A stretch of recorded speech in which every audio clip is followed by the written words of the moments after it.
Welcome to Midwest Paranormal Presents Paranormal Soup. I'm your host, Jason Bland, and tonight, sadly, his open lines were like weird. I mean, some of you guys like that. Some of you guys enjoy it, and I do too, actually. I get to enjoy talking to you guys and just relax.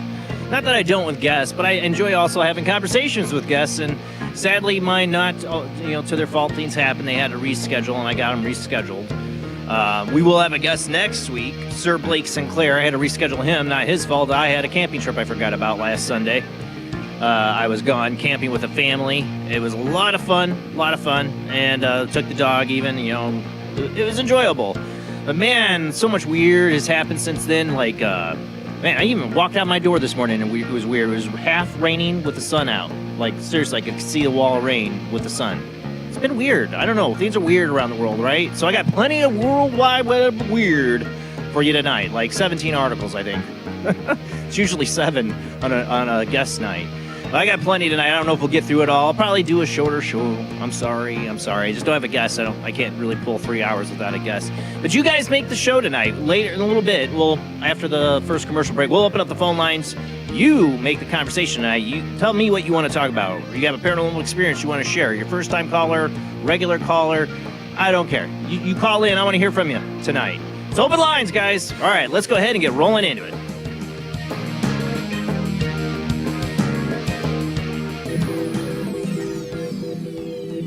Welcome to another night of Paranormal Soup. As I said before, I'm your host, Jason Bland. No guest tonight, open lines, worldwide web of weird. And joining me, as always, is my beautiful co-host, Jamie D. How you doing tonight, Jamie? Doing well, thank you. It decided, like you were rolling just fine. It decided to lag the moment I put the camera. We were working fine. I don't know, it's locked up. Hopefully, because, man, we were just talking about for the show, like, there's been internet things going on, like security things. There you go. Now she's working. Going on, like I can't cast my gaming stuff or whatever weird stuff. I had somebody tell me there's a bunch of weird security stuff going on, but it's definitely a lot of weird articles tonight. I am working. I'm trying to get guests. It's been hard. I've been picky and busy as well, and this guest had to reschedule. I totally understand. So next Sunday we'll have him. It'll not this guest, but next Sunday it'll be Sir Blake Sinclair, and then Gil Sanchez was the guy who was supposed to be tonight. Had to reschedule, but it's going to be a good one when we do get him on. But like I said, there a lot of weird news to get to. So let's go ahead and roll into the World Wide Web of Weird.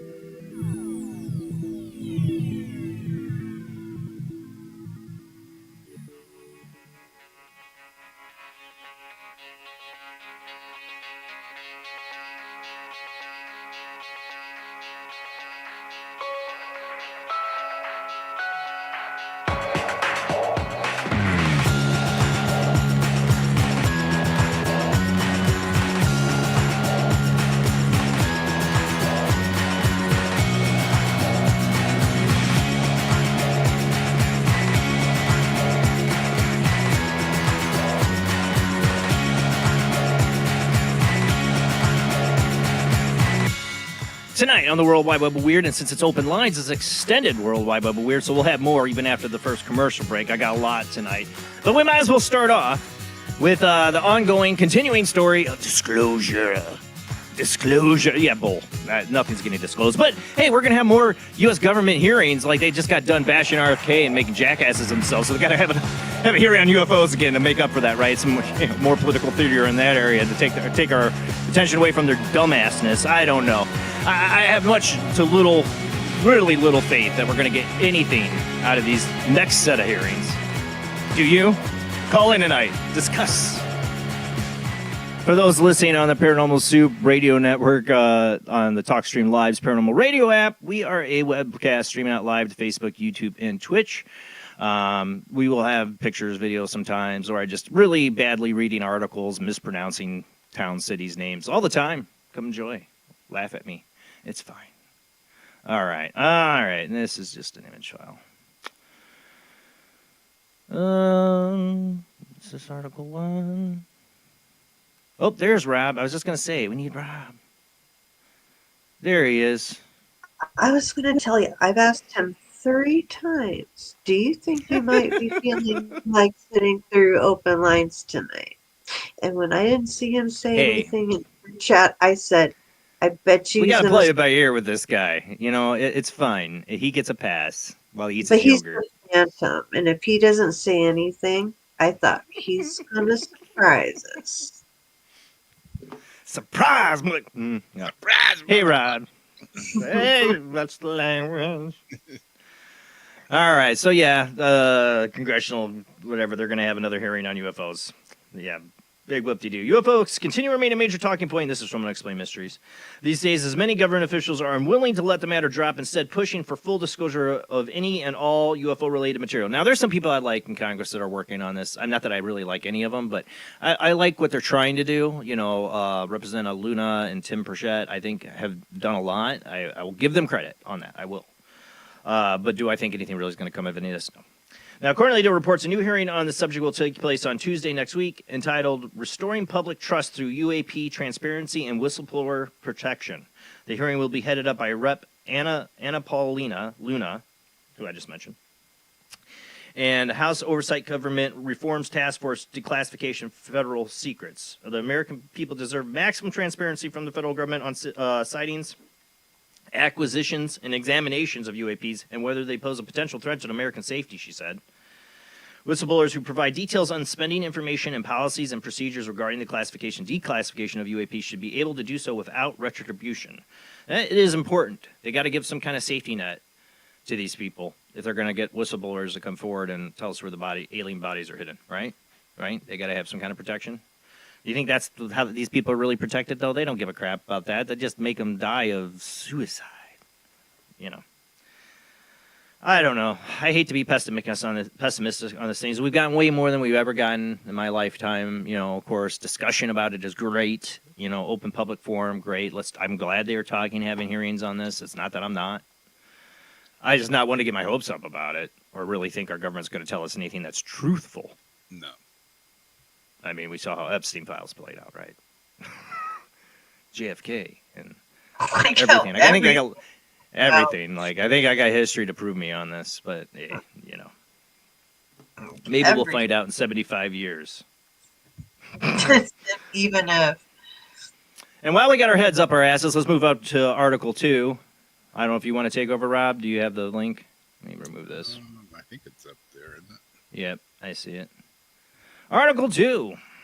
Putin and Z discuss achieving immortality in a candid hot mic moment.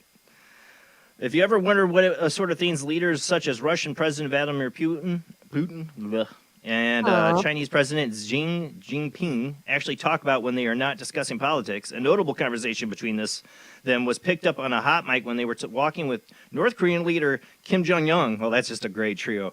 At an event in Beijing last week. Oh yeah, guys, your mainstream media really doesn't want to talk about this event, do they?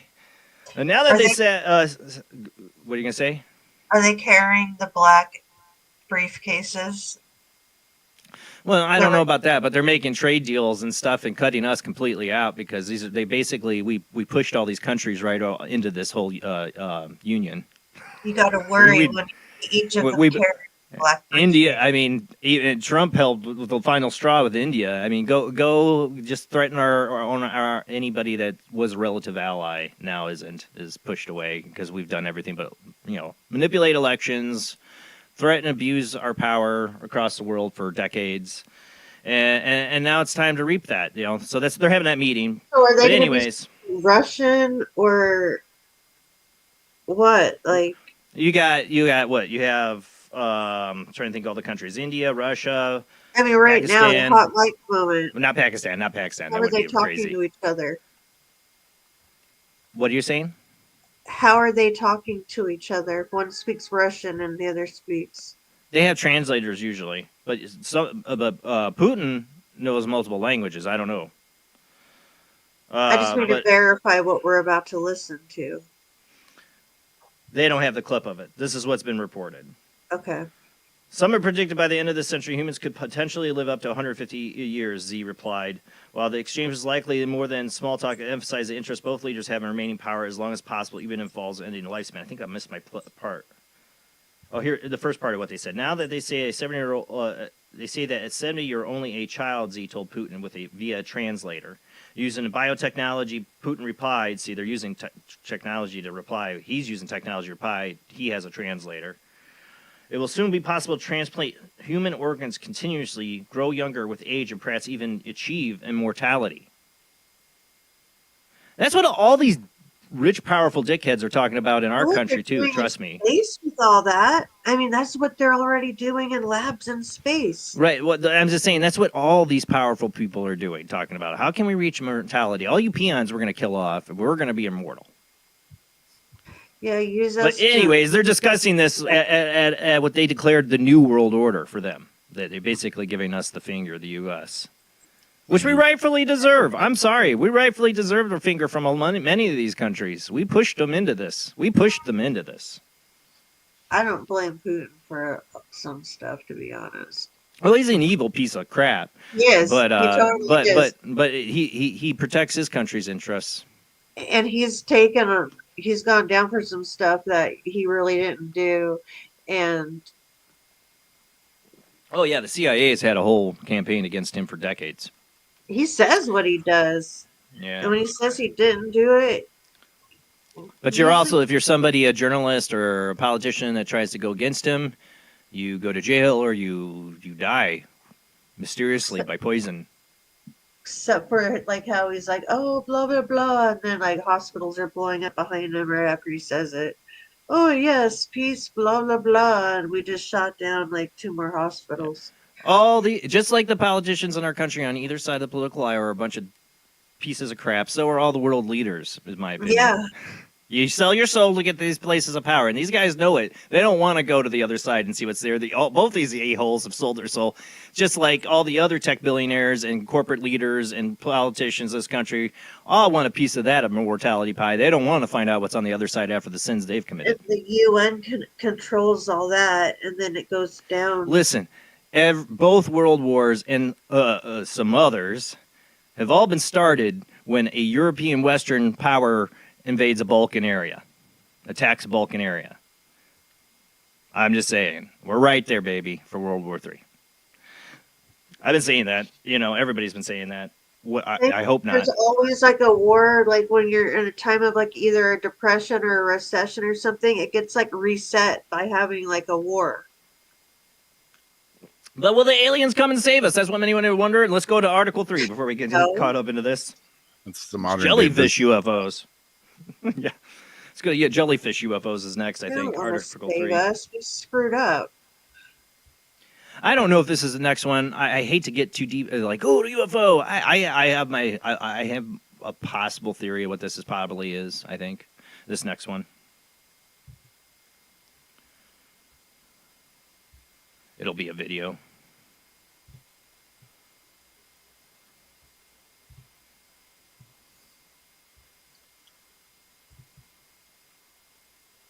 Okie dokie. It's not working.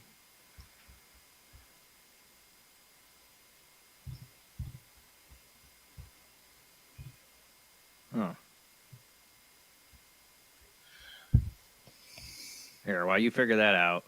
No, I don't want to do that. Hold on. I'm going to remove that while you figure that out. And I'll add, I think I got the video file. Article 3. Let's see. I just got to mute it right away. Can't be some kind of weather phenomenon because it's just it's really traveling loud. at the same speed, same angle. This is a UFO in You don't Idaho. think that had anything to do with September that thing, 2nd, the from UFO Sightings showers? Daily is where you can find it on YouTube. So before I get my explanation, this is UFO chronicler Scott Waring shares a jellyfish UFO shot on Tuesday, September 2nd, east of Downing, Idaho, around 7:30 in the morning. The witness writes, "Could somebody please tell me what in the world or not in the world this is?" Curiously, Waring recorded a similar object on home turf later that day in Utah, Bountiful, Utah. He saw the object hover in the sky for around 20 minutes before it vanished over the mountains. Now, I don't know. I mean, this is weird, but to me, does this look like this could be a weather balloon of some kind?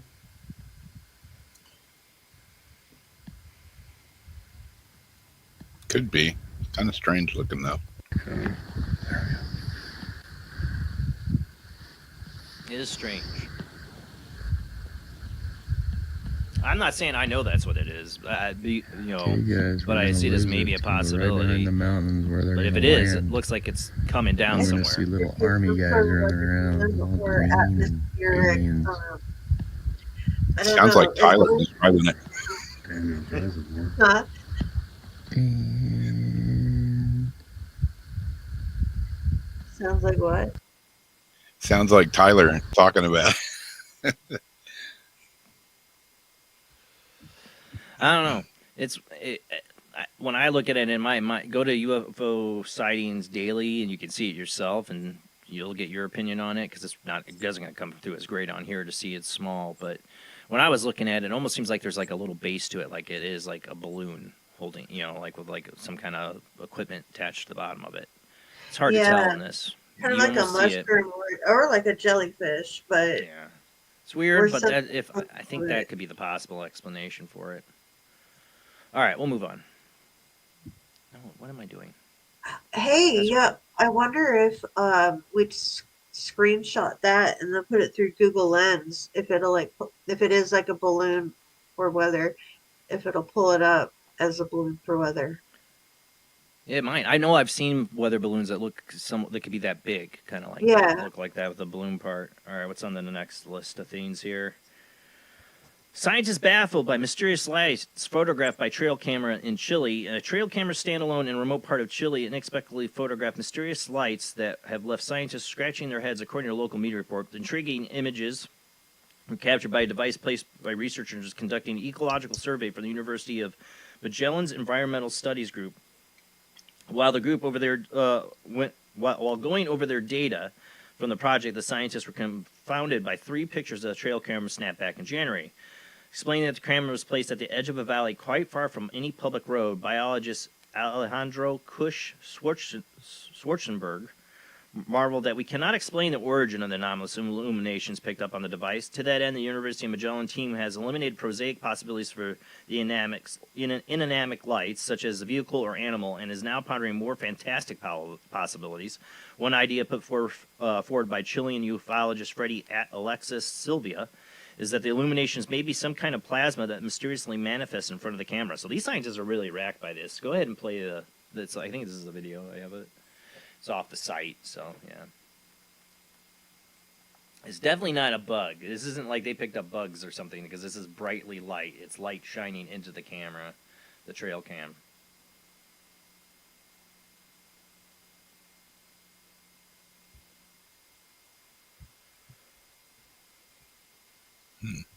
It's cool they happen to a university doing this study.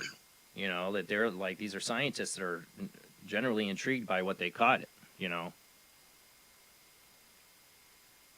and don't know what it could be. Like I said, there's no way that's bugs, dust, it's bright. It's totally illuminated, lit. Or people in black walking up with flashlights aimed right I don't at think the so.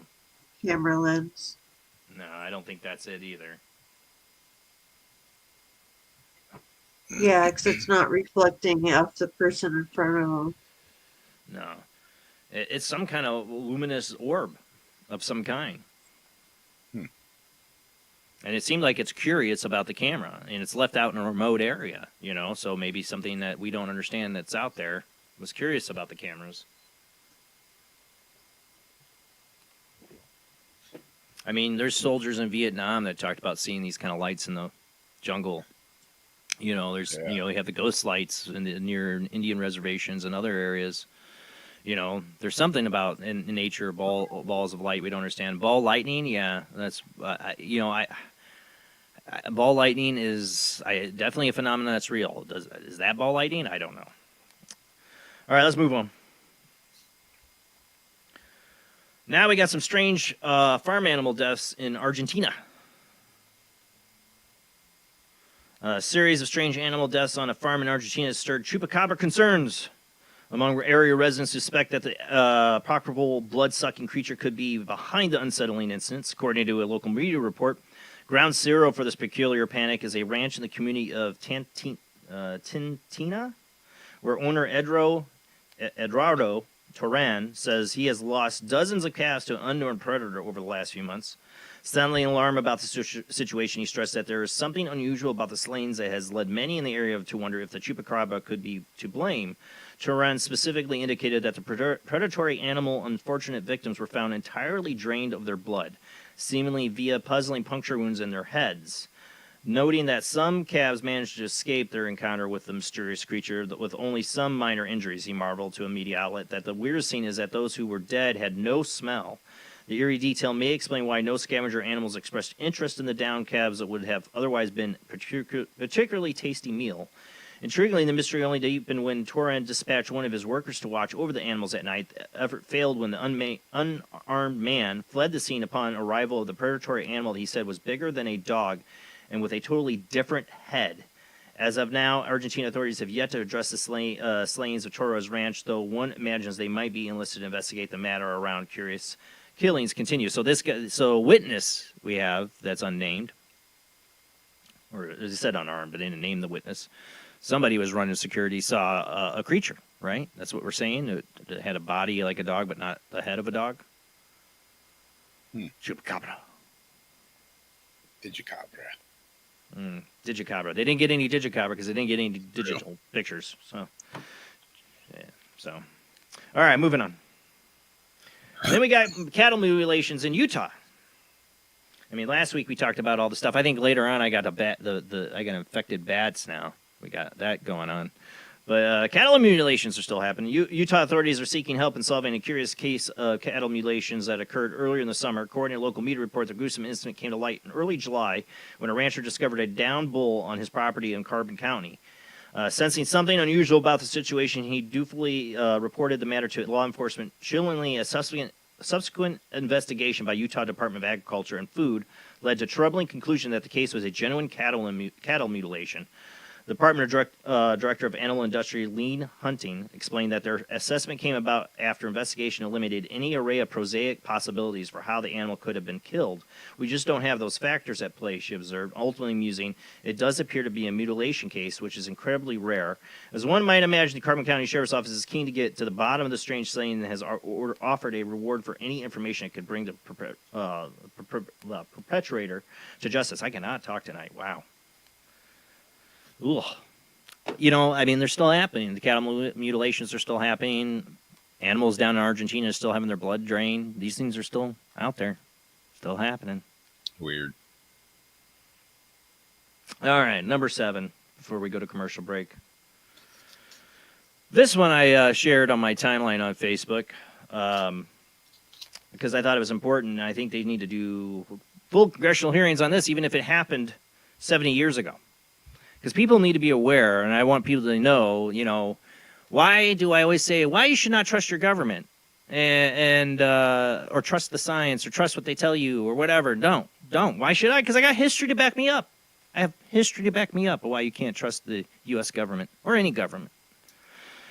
Mysterious fog sprayed on cities in 1950s linked to secret army project. Yeah, this is finally coming to the light, even though it's been known about for decades.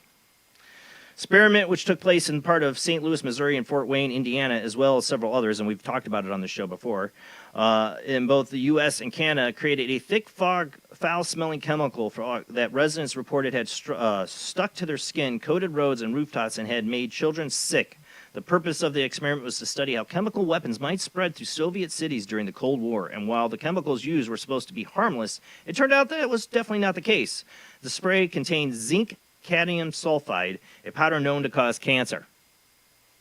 It's safe. It's safe. And we're going to spread it on you without your consent or knowledge. The people at the time, it wasn't like they even consented to these people that were going to do this test. These were poor black neighborhoods they did this in. Oh, wonder why they picked them. Oh, they said they picked them because they had the densest population. Why? Because they're poor. That compared to the Soviet Union's dense population. It had nothing to do with the color of their skin. I'm sure it didn't. CIA. You bunch of racist bastards. Yeah, I'm sure it didn't. And they sprayed Fort Wayne, and they sprayed St. Louis, Missouri with this stuff that they said was safe without the people's consent or knowledge. All they knew was fog was rolling down the street, and they were sick as hell. But I have friends that if I bring anything up like this, they're like, Rob, do you seriously think our government would do something to harm us? Do I seriously think? Yeah, very serious. Oh, my mom says this. Said, Jason, they used to spray something supposedly to kill mosquitoes in the Michigan City back in the early... Mom, they didn't stop. I mean, they haven't done it here in a couple of years, but I've been here. I've heard the truck. They still spray in Michigan City once in a while, which I'm not happy about. I don't like mosquitoes, but I don't know what you're spraying, and I want to be breathing it in. They haven't done it in a number of years, probably because our city's broke. Well, yeah, they've been doing that since the 70s, probably, Mom. But yeah, without our consent, we need some kind of, you want your Congress to do something. Screw the UAP hearings. You're not going to tell us the truth. Why don't you get off your butts, do something in Congress useful, like make a Clean Air Act that means that no corporation, no government institution, nobody can spray anything in the air as an experiment or test without consent, and we leave our air and water alone. We don't touch it. We don't do these things. I mean, we talked about all these companies that pollute the air and all this stuff and trying to go after this and green energy, all this stuff, but yet we let our governments do this crap. You think that they have stopped doing experiments like this? Whatever. We are always in an experiment in some kind of mind game or mind, from our government. That's it. Not really. We got more World Wide Web of Weird because it's open lines night. And when we come back, we'll open up the phone lines. You call in, join the conversation. Tell me what you think about your government spraying, poor black neighborhoods back 70 years ago. Do you think they still do this kind of crap now? You can make that conversation. We can talk about anything. You got a weird experience. I've had some great calls in the last couple open lines. I'd love to hear your experiences tonight when we come back from the short commercial break.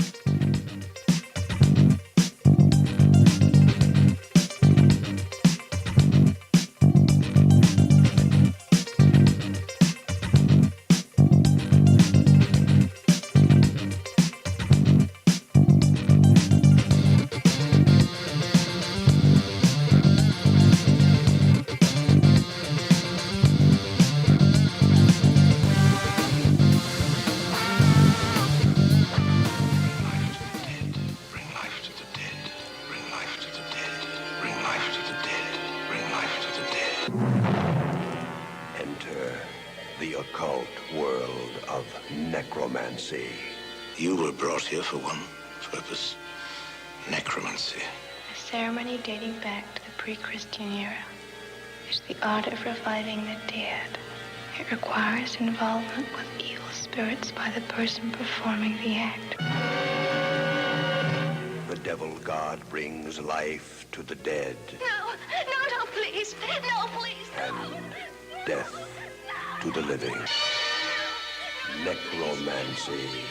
Starring Orson Welles and Pamela Franklin. From Cinerama releasing. In color, rated PG, parental guidance suggested.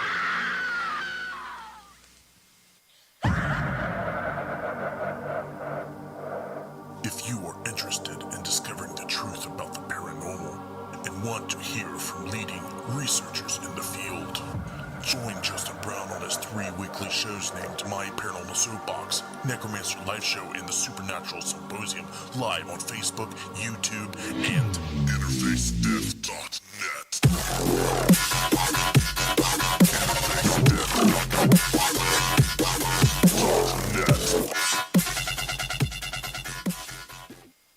He is conducting an experiment into the combined effects of sensory deprivation and hallucinatory drugs. The subject of the experiment is himself, and the experiment is out of control. Ken Russell's Altered States, a film that must not be missed, is in the West End now. Altered States, Certificate X.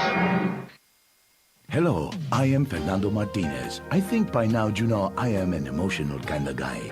People stop me in the street and say, Fernando, what the hell is wrong with me? Silk shirt, hairy chest, enough aftershave to drown a household pet, but I still cannot get a woman. I tell them you are an ignorant fool. Without a symbol of power and fertility around your neck, what kind of woman is going to respect you?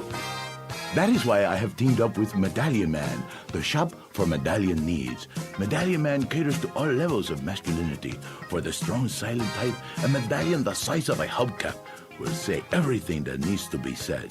Even singing medallions for the Casanova, who knows music is the food of love. Model trains, dollhouses, diapers, whatever your interest, we've got a medallion for you. Don't forget, every woman knows if you can't support a medallion, you can't support a family. This is the sound of a space clock aboard a U.S. satellite 180 miles above the Earth. No one winds up this timepiece. It's powered by a tiny battery, a battery that delivers power for years without replacement. Now the same type of battery, the Duracell battery, can bring new reliability and long life to your battery-operated equipment. Radios, cameras, toys, all run far longer. Duracell batteries, the long-distance power cells, outlast any ordinary battery. The same type of battery that keeps space clocks running for years can bring long life to anything powered by batteries. Dura, as in durable. Cell, as in power cell. The Duracell battery, made by Mallory. Switch to DCS ranging. 240, nominal to profile. We're in the pipe. 5 by 5.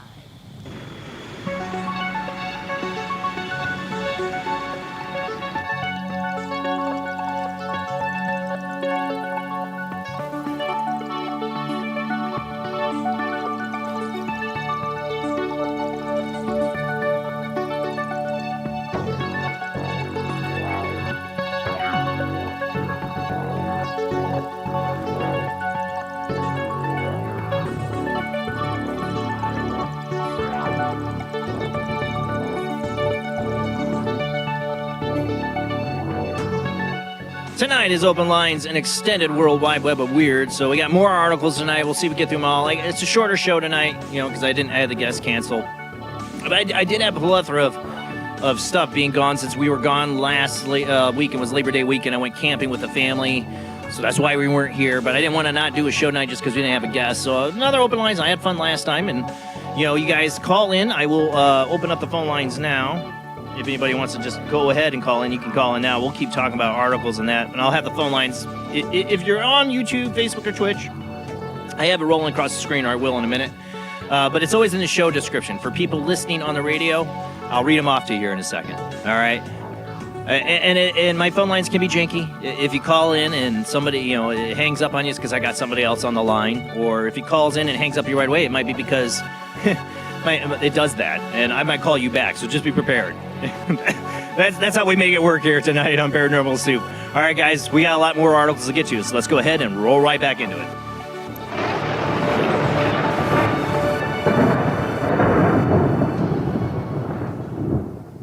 All right. We are back.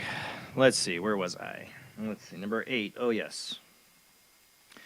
Avi Loeb is still talking about the interstellar object. He is saying now that the interstellar visitors show signatures of industrial production. I got the short article here from Unexplained Mysteries. The object known as 3I Atlas was first revealed on July 1st following its discovery by Asteroid Terrestrial Impact Last Alert System, ATLAS.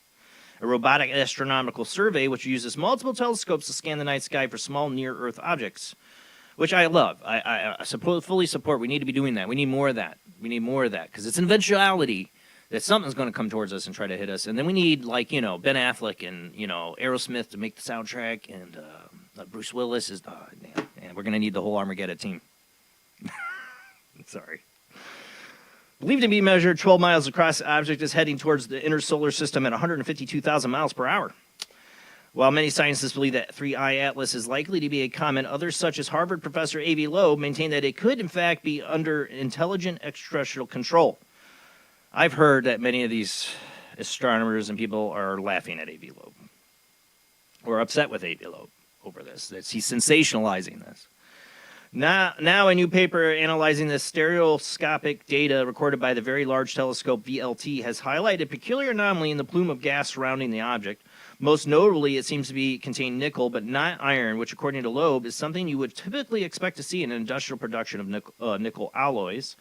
Natural comets generally show iron and nickel simultaneously as both elements produced together the injecta of supernoval explosions, he wrote. In this anomaly, another clue for a possible technological origin of 3I Atlas. The paper suggests chemical formations through the nickel carbonyl channel, which is extremely rare and exotic possibility in comets, where it's a standard technology. There's a lot of technical stuff. I've seen enough from him, though, written about this, that he knows the ultimate end of this. This is probably not an alien ship. That he's just highlighting these things and bringing it because he's trying to get more attention to this technology to spot these things. He wants more things out there too, to be looking for these interstellar objects. And he, by doing this and pumping this up and talking about this, the possibility of this odd object out there helps them get funding. I'm just saying, maybe it is an alien ship, maybe it's the Anunnaki come back. But just like Disclosure, I am doubtful. Moving on. Where are we at? Number 9. I don't know about this one. I almost didn't cover this one, but this perspective. I try to take every perspective. This is the original article here, I think, from Popular Mechanics. I think was the original one, maybe.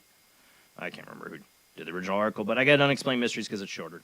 Could accidental awareness explain alien abduction experiences? I'm not going to read the whole article.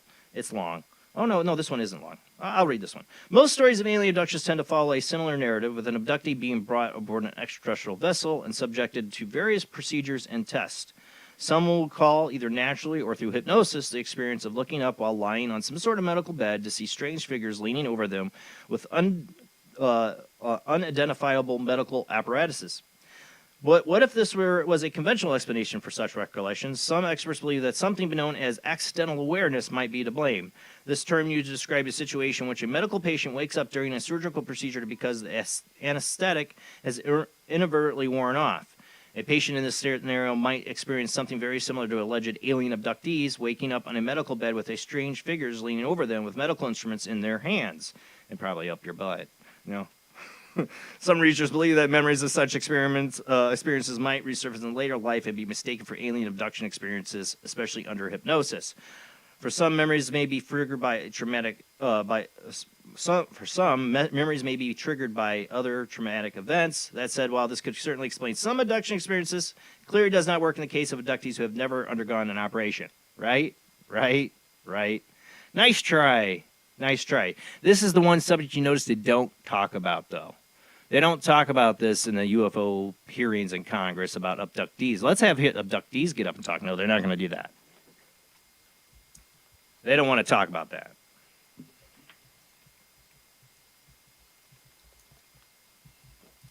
I'm sure there's some people out there that might have this as an explanation for their memories or why they think this, but I think that number is probably very far fewer from those who don't have had surgeries or that can't explain their situation. But I always love it when they try to come up with these ideas. Moving on. All right, what do we got? That was number 9. Oh, we're on to Bigfoot. No, I don't have any good Bigfoot footage, but we have some stories. Maybe he'll get the screenshot up there. It's playing with you, Rob. Yeah, it is. Huh. There it is. Not that is much of a picture to see. It's the article. Man spots Bigfoot-like creature wading across river in Oklahoma. Recent sightings submitted to the Bigfoot Field Research Organization. 62-year-old Jeff Power described an encounter with something unexplained at 8:15 a.m. on the morning of August 4th. He had been heading to work and had been driving on the bridge over the Canadian River when he spotted a large, dark shape wading through the water around knee-deep. The creature was at a distance of 80 to 120 yards and was heading for the northern bank. He noted that it was walking on two legs but was otherwise unable to make out any details. Keen to get another look at the creature, he turned his vehicle around and drove back, but the time he reached the river, it was nowhere to be seen. He later clarified that the beast had been huge and was wider than a 50-gallon drum. As a veteran deer hunter, Power is certainly no stranger to identifying wildlife, whatever it was nothing he had seen before. If you, first thought, as you read it, maybe he saw another, I saw a hunter in a ghillie suit or something, or a wetsuit wading through, is what my mind would first think. But this guy is a hunter, is experienced, and he said this thing was huge. So I think he would know. If it was like somebody misidentified. Huge. It was huge, I tell you. Remarkable. Yeah, but it sounds like a credible counter. All right, let's move on. So this guy, people are still seeing Bigfoot. I say this to all the skeptical friends I have out there and family, Dad. He says the one thing he can't buy is that the Bigfoot's real, and I'm like, I get that, but there are people like this guy. I saw something strange. Well, for Mormons, they've thought about it. That's the next article. Some Mormons believe that Bigfoot is the biblical Cain who killed Abel. A number of possible explanations for Bigfoot's legends have been put forward over the years, ranging from mistaken identity to alien visitors. But one origin story that is perhaps not as well known is that found in the writings of the Church of Jesus Christ of Latter-day Saints, or the Mormons. Back in the 19th century, it was written that the Mormon folklore that the biblical figure Cain, who killed his brother Abel, was cursed to wander the earth as a punishment for the deed. Furthermore, the writings allege Cain and Bigfoot are in fact one and the same. The idea seems to have stemmed from the story of Mormon leader David W. Patton, who claimed to have encountered a dark, hairy figure who told him he was an outcast who wandered the forest. There have also been other stories of such encounters in the past of the United States, especially in Utah, where tales of the wild men have circulated for centuries. While the idea is actually part of an official Mormon teachings, isn't part of their official Mormon teachings, it remains an intriguing piece of forgotten folklore that might even help to explain the origins of Bigfoot's phenomenon. No, I don't think he's Cain. But that's the thought. What is he? He's some remnant from some kind of past of human creation, in my opinion. But is he also a paranormal entity? Like in the sense that he bends the laws of physics and weird things happen, like UFOs and portals and all other kind of stuff. That's been reported a lot. Interdimensional. I don't know. We've had a couple Mormon guests on. I think we had the one that worked for Lucasfilm. Oh, what was his name? I think he kind of talked a little bit about that. All right, let's move on. Where was I? Oh, this is a weird story out of, I think this one in Las Vegas, yeah. Mystery as 70 piles of human ash are found outside Las Vegas. Have you seen this one, Jamie? You're always into the true crime kind of stuff. I am too, but... Yeah, but I didn't read it. I put it aside for later. Yeah. A gruesome mystery unfolded last week after approximately 70 piles of cremated human remains were discovered scattered around an area of remote desert near Las Vegas. The alarm was raised when an anonymous individual reported to find TV station 8. The alarm was raised when an anonymous individual reported the find to TV station 8 News. Now, the remains included bone fragments and ash, which were either deposited in piles of strewn and around in the area. Some of the residue was even found in the bushes or on a cacti. Fragments of zip ties and broken pieces of urns were also found. It's thought that the remains had been there for some time, as there was evidence of weathering. The Bureau of Land Management has since opened an investigation in an attempt to determine how the remains ended up at this remote and remarkable location in such a large quantity. I have a guess. Analysis has indicated the remains had been professionally cremated, suggesting that the funeral home might have tried to dispose of them by dumping them out in the desert. Like if people didn't come to pick them up, what if they had this whole storeroom full of urns that never got picked up for And whatever they decided to just take them out to the desert and dump them. Yeah, They just probably dump found. 'em. They probably found. The reason they have this series, they probably found some of the urns and remains of what they had dumped there. Yeah. But really, is that what they'd have to do? I mean, why the desert? I mean, go to the spread the ashes. Like, why not spread the ashes? Did you hear about that guy that flew an airplane and his job was to fly ashes to like these locations for people's final wishes?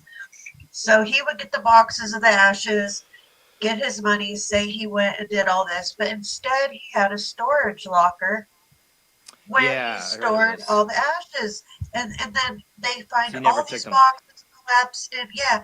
It's like, why would you do that? Why wouldn't you at least like dump the ashes as you're flying over? Like, it makes no sense to me. Like, why save Well, some it people like pay that? now to have their ashes taken up to space. You wonder, are they going? Exactly. Oh, and that's the thing. There's a whole thing about that. Some crash Looks like cat litter. Earth. Smells like cat litter. Well, I'm just saying, like, the ashes are the reason they know it's crematoria. I mean, to burn a body down to the amount of ash, it takes a lot of heat. It takes, Yeah. one of those, a crematorium, Exactly. So it wasn't like they were burning the bodies out there in the desert. There'd be a lot of burning evidence. There'd be evidence to show that kind of incineration. They would need to do that. So they obviously realized these have been dumped. Burning Man. I do think Didn't somebody else die at Burning Man again? I think so. Yeah, it's like every Well, year there now. was I think it's a one human somebody sacrifice at Burning Man every year. I think a bunch of people helped somebody give birth. And then there was the killing. I didn't hear of another killing. I thought somebody died again. I don't know. I remember the one year the guy ran into the fire, like the big Drugs are burning- bad. Yeah. I forgot. Drugs are bad. Okay. Moving on. Number 13. All right, now we got a ghost in Hong Kong. From Coast to Coast AM, Tim Binnell, motorist encounters ghost in Hong Kong, ? Creepy dash cam video from Hong Kong shows a moment when a motorist came upon a ghostly figure wandering down the middle of the road. Quoting a local media report, the chilling footage was shared online last week by the witness, who explained that the encounter occurred earlier this month in the island of North Point District. As she cruised down the road, she turned a corner and was stunned to see what appeared to be a woman dressed in white and long black hair covering her face. Why is it why are they all the grunge girl? For the grudge or grudge, not grunge girl, grudge. Isn't that the one where it comes out of the TV and she's got the long black hair? Or is it the Ring? That's the Ring. The Grudge is the one where it's like, yeah. That's that one? Either way, it's always like your line. Yeah, I don't know. The area stranger stood in the middle of the road and, as the car approached, lurched towards the vehicle before giving up in a half-hearted pursuit when the driver passed her. Posting the video on Hong Kong Facebook group devoted to dashcam videos, the witness mused that she was not sure if it's a scare prank or something supernatural. That certainly was understandably echoed by people online, as some suggest that the driver had stumbled upon a spirit, and others argue that the ghost is simply someone out looking to scare people. It's a dangerous way to scare people. Don't mess with moving vehicles. I suggest if you're going to prank somebody, and I hate pranksters, but I suggest if you do, you don't do it in the middle of the road. If that's what's going on here, go ahead and play the footage. I don't know what it is. I like Grunge Girl better. Like Grunge Girl. Old flannel shirts and ripped up. Yeah. We need to give her some Birkenstocks and a beanie and flannel shirt. No, that's not what you're going to see. The Grudge or The Ring. I don't know.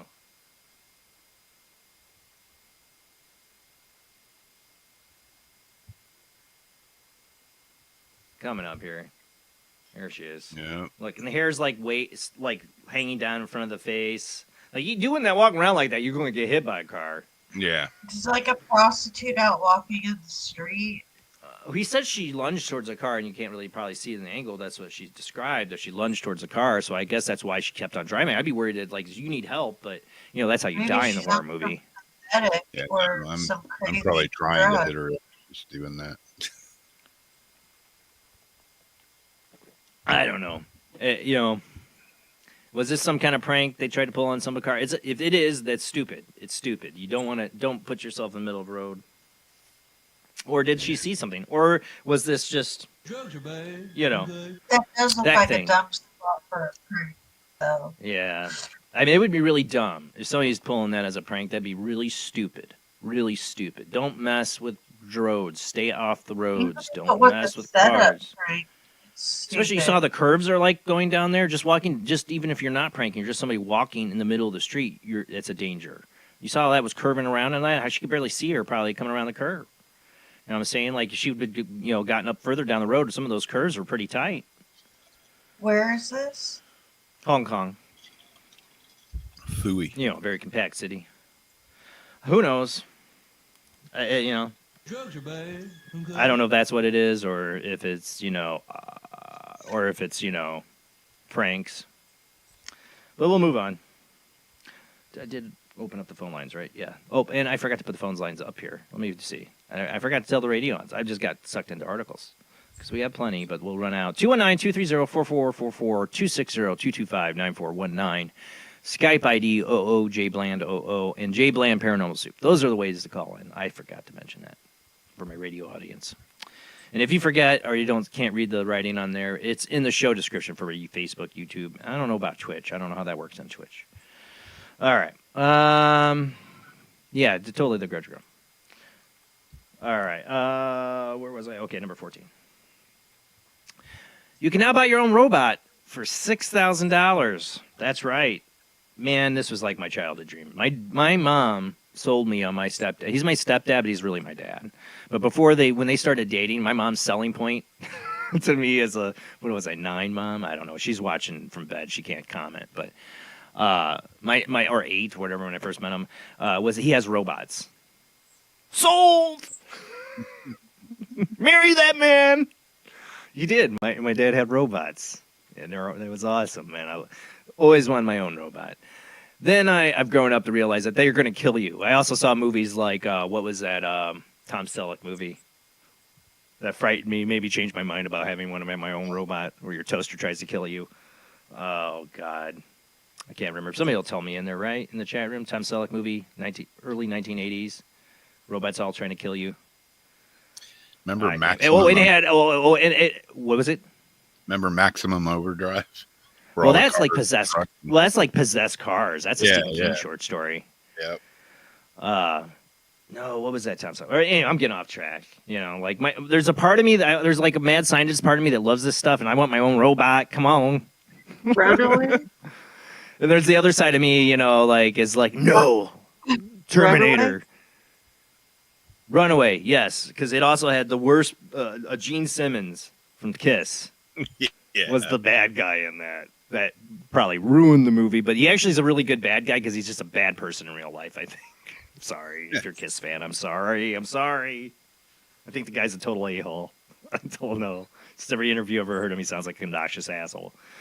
I don't know, but hey, see that movie and then rethink about having your own $6,000 robot. All right, let me read a little bit of the article. China robot. Yeah, China robot. We don't want it. China Unitree Robotics has put out an affordable humanoid robot with some interesting capabilities. Of course, the first company is going to make the affordable robot. It's going to be China, right? Oh, yeah. You might have noticed that this is from Walia, somebody from China. You might have noticed that the humanoid robots are having a bit of a moment from Tesla's Optimus to Figure's AI Figure 02. Is that what you named your robot? Seriously? These machines are no longer just science fiction. They are walking, in some cases, cartwheeling in the real world. And I just had, what was it? Probably 7 or 8 years ago, we covered Russia's robot where they gave it a gun, right? Oh, yeah. Now China's Unitree Robotics, best known for its nimble quadruped robots, have unveiled something that is turning heads, the Unitree R1. For one thing, it's a humanoid robot priced at US $6,000. That's not pocket change, but it's the order of magnitude cheaper than most robots at class. Remember, Musk was saying, what was he saying, 30,000? Yeah. Is that what he roughly was thinking? The Optimus could go for the cheapest version? It'd be like buying a car, you'll have your Optimus. $30,000, that's nothing, right? It's nothing to you peons. You can afford $30,000. Could it make sexy time with you? Yeah, sexy time with you, with your robot. Or unpack some serious mobility. Jamie and me covered the robot last Wednesday that could have a baby for you. So, Right. We talked about that before on the show, I think a couple weeks ago, didn't we? Yeah, we did. The robot that can walk around and carry the baby for you. And I said that, once they make the uteruses that can have children, it's over for the general human public. Oh, yeah. Because they just replace us with autonomous workers that are biologically, synthetically created, and they don't need us anymore, Well, I just saved an article after we had done that, how they somehow have just created a child out of, I can't even remember what, but yeah, that's happening. The unitree is around 1.2 meters tall and weighs roughly around 25 kilograms, similar to about a packed suitcase. This makes it compact and relatively easy to move around. So this thing can't kick your butt. I mean, you could kick this thing across this, like, I am Skynet, I'm here to terminate. Like, shut the hell up. It just, right back. It's until it sneaks up behind you with a little knife and stabs you in the neck. It's loaded with sensors, cameras to see in 3D, microphones to hear where sounds are coming from, and it can hear you. Sorry. And wireless connections talk to other devices. It'll use all the other devices to kill you, like in that stupid, horrible Chucky remake. Its built-in computer can handle both what it sees and hears at the same time, and you can even give it an extra computing power if you buy NVIDIA's Jetson Orin, a high-performance computer often used in AI projects. Oh, that's just great. Which retails about at 180. So another extra 180. Let's give it Skynet. It's like adding a turbo boost that lets the robot handle more demanding tasks such as advanced image recognition and real-time decision-making, or running complex software like real-time 3D graphic platforms on Unreal Engine. So it can, dream about how it's going to kill you. Better life is about an hour, so it's got about an hour to kill you. With a quick release system, it should let you swap the fresh battery so it can continue to kill you. That's not a full day's work, but it's enough for a short burst of training, testing, or demonstration, at least for most research teams. This is the research package right now. Here's the theme. While R1's hardware is impressive, the software is still finding its feet. For example, Unitree's website says the users need to understand the limitations of humanoid robots before making a purchase. Yeah, it's more promotion than anything. They just want to be on the first on the market. But they are coming. It's just like Elon Musk when he did that party where he faked the robots. Like, he had the robots, but they were supposed to be autonomously working, talking to people. It was all remote-controlled people talking to people through the robot. I want to know what happened to the robot dogs that were supposed to be around the White House. Well, they're there. I think they're using them. Yeah. I mean, they're using those robot dogs in the military, and damn straight they're using them there. They're using them in police forces in other cities in the United States and in other countries. China's getting really huge in it. South Korea's getting really huge in it. Japan's getting really huge in it. They're all going to have robots. It's going to be, corporations owning everything. It's going to be RoboCop, I think, slightly, You have 20 seconds to comply. Like to buy that for $1, I don't know. I mean, it will be cyborgs and robots on the street, and, our cities are owned by corporations. And it'll just be chaos. Crime will be rampant, and it already is. Why a humanoid form? This article goes on. I'm not going to read it all. Unexplained mysteries. Why the humanoid form? Yeah, they could make it look like anything because they don't want to scare you, right? Or does that scare you in being in a humanoid form more? I don't know. Call in. Discuss. Lines are open. All right. Where are we at? Number 15. I know this guy's pain. Insomnia sucks. This man has not slept in 2 years and is desperate for answers. Next article. 32-year-old man from the UK suddenly found that he couldn't get to sleep and has been awake ever since. Oh, here's a phone call. We'll get to that article. Let's take the call first.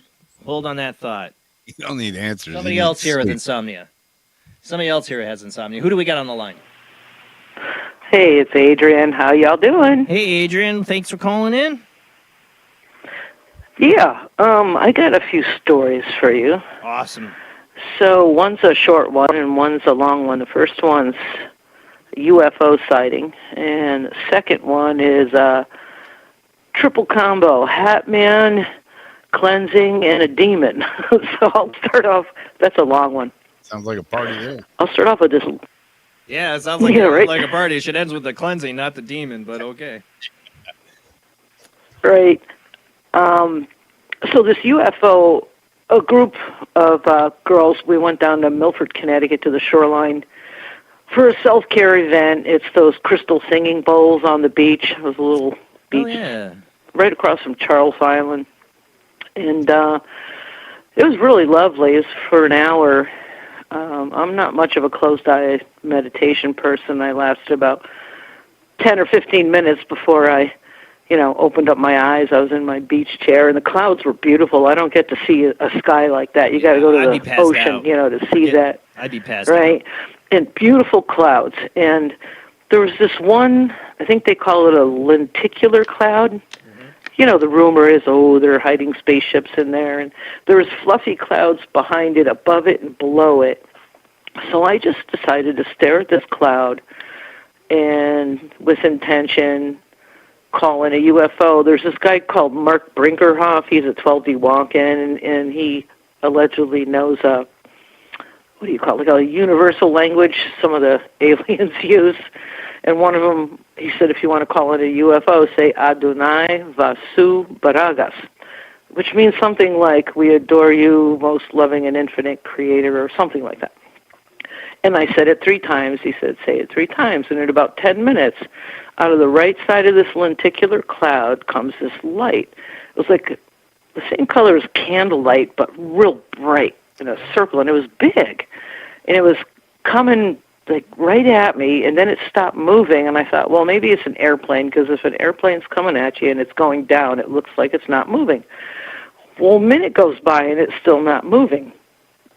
And 2 minutes goes by, and it's still not moving. And I didn't look around at anybody else. Little did I know, this other lady, about 5 people down to my left, she saw it too. But we didn't want to say anything because everyone's meditating, their eyes are closed. And so then it finally, it was about 2 or 3 minutes. It's hard to tell. It finally moved. It shrunk to the size of a star, when in front of this lenticular cloud, about, I would guess, twice the speed of an airplane, and then took off into the distance, like away from us, and just vanished. And so I kept staring. I thought, cool, that was not an airplane. Now, on the other side of this lenticular cloud, the same type of light came out of it, but about half the size. So it could have been an airplane. I'm thinking, well, maybe it's an airplane. And it moved away from the cloud, so it just has a blue sky backdrop. And then this projectile came out of the right side of it, like a needle-shaped white lightning. It just shot right out of it at incredible speed, right into the cloud. It was really bizarre. So I saw 2 UFOs within minutes of each other. And I thought that was spectacular. When I was camping this last weekend, I was, out in the middle of nowhere, Indiana, and I could see. It was over. She can't hear me. It was over a week ago. I'm having trouble hearing you. I don't know why. You're really sounding very distant, but I can hear you enough. In case I don't understand what you're saying, I might have to ask you to repeat. Do you hear me better now? All right, so this other story is good. Yeah, a little louder. Yep. Okay. It's just kind of a little crackly. It could be the signal. But I was going to say, I was out camping this weekend, and I was looking up. Yeah. And I didn't want to say anything because I'm with my wife's family and a bunch of Southern Christian conservative people. I'm just saying. It ain't going to go for the UFO talk. I was watching, and I swear I was seeing these really far up there, tiny little light just going really fast through the sky. And I swear to God, I saw it take a hard right angle and, something else come towards it and shoot at it. And I never even told my wife or kids because I'm like, I can't even have an open conversation here with these people around. They already think I'm the weirdo. Something shot at it? It's what it looked like. Like it shot a projectile? I'm like, am I seeing that with my eyes? What it looked like. I didn't even say anything to my kids or wife because it's so far up there, so small, and they're all talking, and it's the campfire. I'm just like, I'll just keep it to myself. Right. Yeah. Yeah, I see some little ones in the sky every now and then that don't go in a straight line. It looks like a moving star, but it changes course, so that's definitely not a satellite. I mean, it was not me. Yeah, because you can look at a star and think it's moving, and it's not. Yeah. All right, sorry, go ahead. Okay, next story. This is going to come in 3 stages because one, it kind of builds up and to understand it. All right, one of my friends who doesn't live too far away, about 5 miles away. She has a young boy. He's 10. And I helped him get over the fear that he was having at night. Actually, he got over it himself, but I had to tell him what to do, and finally he stopped jumping into Mom and Dad's bed out of terror for like years. You know, he would sleep with his parents. Oh, yeah. He finally told his mom, I don't have to sleep with you anymore. Just go into, he slept in his bed. So he defeated the fear. So whatever was plaguing him, because I did some talking to him, and he had a lot of the same experiences I did when I was little. And, you know, it was good for him to know that he wasn't alone. So they're downstairs in his house, according to his mom and his mom's friend. He and this other boy of the same age were in a finished basement. It was carpeted, and I don't know what they were playing, a game or who knows. They were facing each other. And the other child, who also was brought up in a haunted house, I've been to their house, they had some crazy stuff, looked up, and behind my girlfriend's son was a hat man. And they didn't know what it was. He didn't know what it was, but he said it was big and black, and it was wearing a big hat, and it brought its hand up and touched the rim. He didn't understand, but that's almost like a, how do you do, you know? Yeah. And he didn't want to tell his friend, because his friend, who was, you know, got over sleeping in bed with his parents, he didn't say anything to him, but he did tell his mother. So his mother called my girlfriend, and she relayed it to me, and I went, okay. So days later, I had already scheduled for the both of us to go to Warner Theater to see a psychic called Matt Fraser. And I told her, him being from Hollywood and you having these things in your house, I said, I'm going to come over there and put some protection over you. Because what I do is I drive to her house, and then she drives us to Torrington, Connecticut. So I said, before that, I'll put some protection over you. And just make sure, because she's really high stress and anxiety, and she would be like the next target just because she's so stressed out. Yeah, that'll do it. And so I brought holy water, and I brought a cross that was my dad's. It's a wooden one. It's good size with Jesus on it, you know, the metal Jesus, a really good image of him. Which, according to June Lundgren, who you've interviewed before, is the only way to really fend off a demon, not a plain wooden cross or metal cross. You have to have an image. So I thought, cool, I'll bring that and leave it with her, but I'll use it during the cleansing meanwhile. So I made something up. I don't know, it just came to my head. Bring holy water. I put some of it in a little plastic, like, condiment cup, you know, those disposable ones. And I had it, we were outside because I didn't want to take off anything on her, take anything off of her inside the house, you know. And I dipped my left-hand fingers, tips and thumb, into the holy water, and I put it over her head and gently touched her hair, and I said, he wore a crown of thorns. And then I dipped my index finger in, and I told her to hold her palms out to her sides, and I touched each center of the palm, and I said his hands were pierced. And I re-dipped my finger, and she was wearing sandals, so I touched each the top of her foot and said his feet were pierced. And I talked for another minute. I can't remember exactly, but it was something like, you are now covered with the blood of Jesus. You are protected from within and without, your energy field, your home, your property. And my hair is standing up right now, etc. And when I was done, she said, wow, I feel really, really good. I said, great. And I even texted her the next day. I said, how you feeling? She said, I still feel really good. So I have a feeling something was released from her with the holy water and the words. When you said that... So the day after that... No, keep going. Okay, so the day after that, and I should say night, I'm on the couch asleep, covered in a blanket, laying on my left side in the living room, and I don't know exactly what time it was. It was about 2 o'clock in the morning.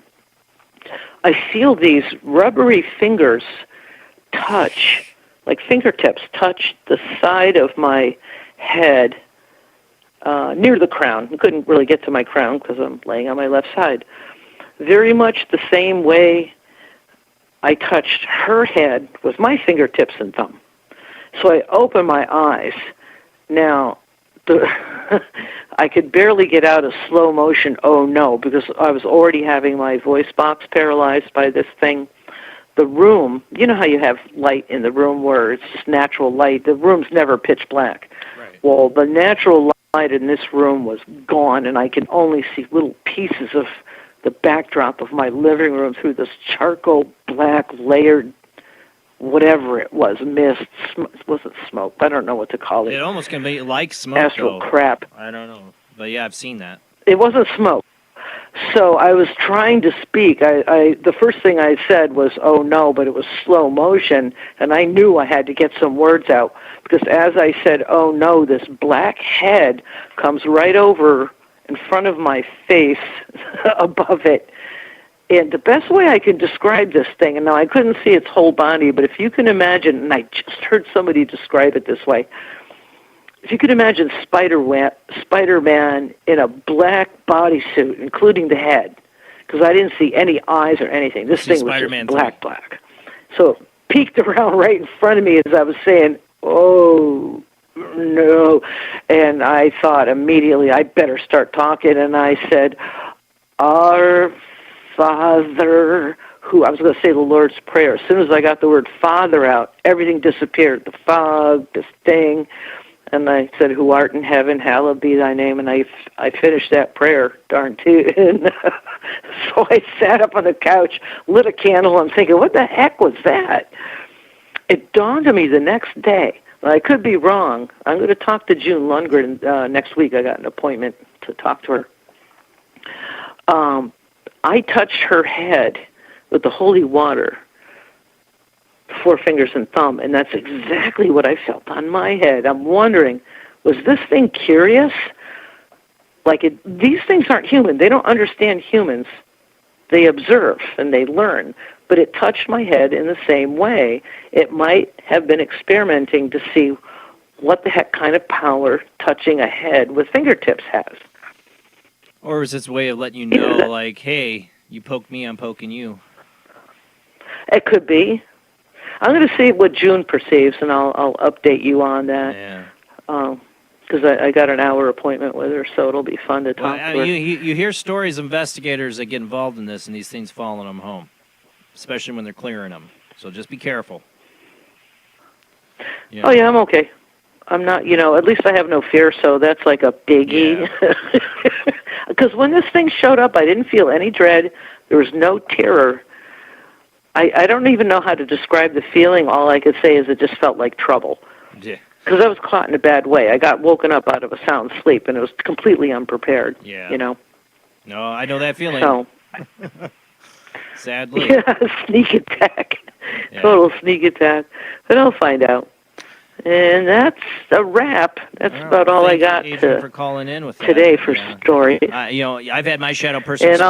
I've had my shadow person experience, and at one point it appeared to me like a hat man. With people, I didn't know what that was at the time when I saw it, but it looked like it had like this hat, like kind of like a fedora, a little bit taller than a fedora. Yeah, you don't need visitors like that. So. Well, thank you, Adrian. Anyway, hey, you're welcome. Yeah, have a good night. Take care. Good night. Bye.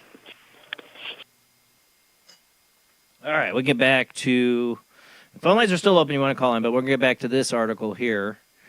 About 38-year-old man from UK suddenly found that he couldn't get to sleep and has been awake ever since. In one of the most extreme cases of insomnia ever recorded, Oliver Alvis, wow, what a name, has been in good health until one night 2 years ago he found that he was unable to get off to sleep. Far from being an isolated incident, it turned out that he wasn't able to sleep at all, no matter what, not even after taking strong sedatives. He has since been on a journey to find some sort of solution to his problem. I don't just have a lack of sleep, it's a total disappearance of sleep, he told the Mail Online. I don't feel sleepy, I don't fall asleep, I'm in a permanent state of alertness. Endless days turn into endless nights, and it's torment. This lack of sleep does not only cause exhaustion, but it crumbles the spirit. I have lost almost everything. The person I once was gone. How can it be that someone so natural, so essential as sleep is completely taken away from me?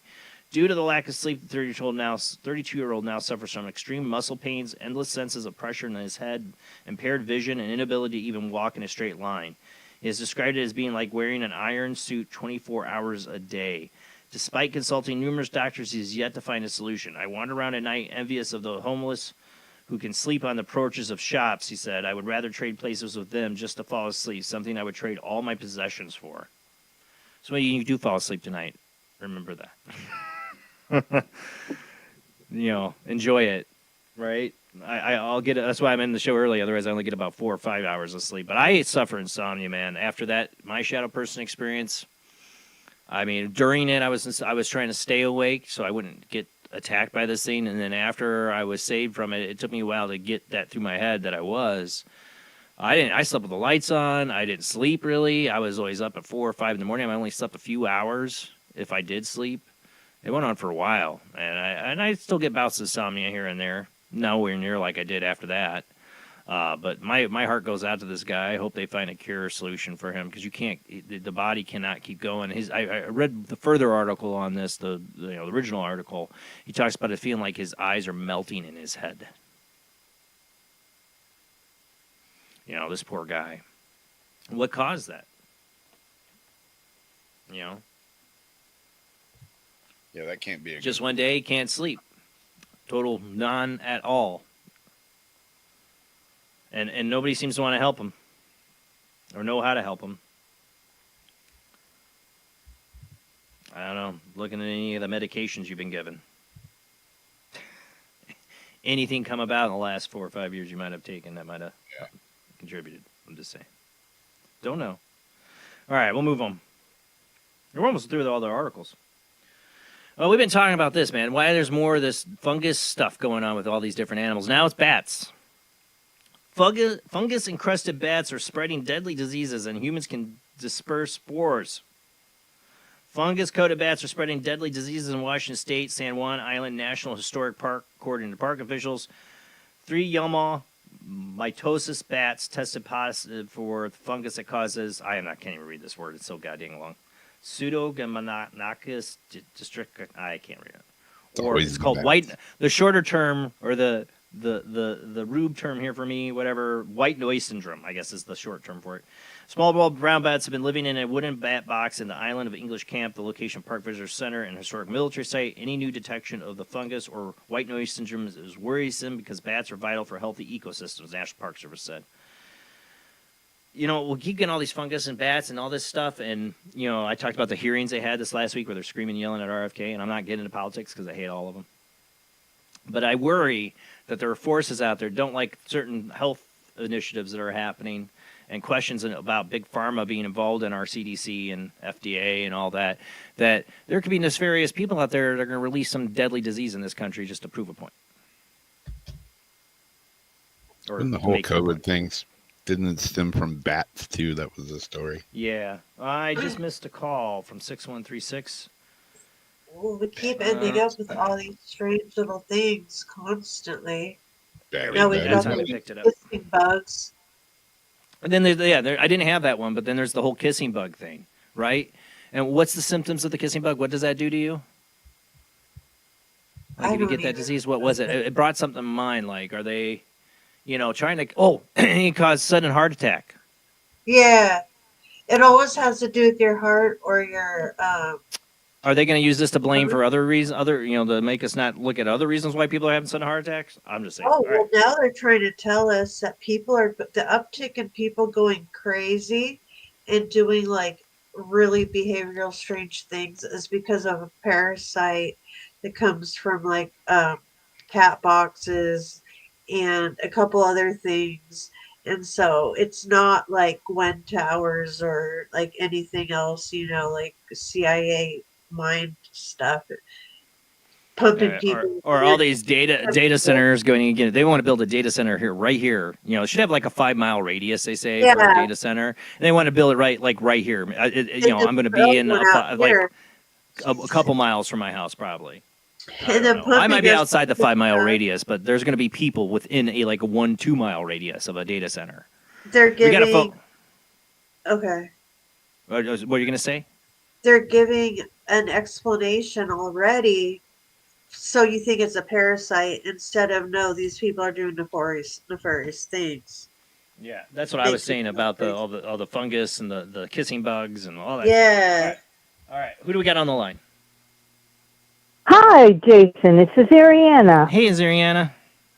How are you tonight? Doing good. Thanks for calling in. Oh, your camping trip.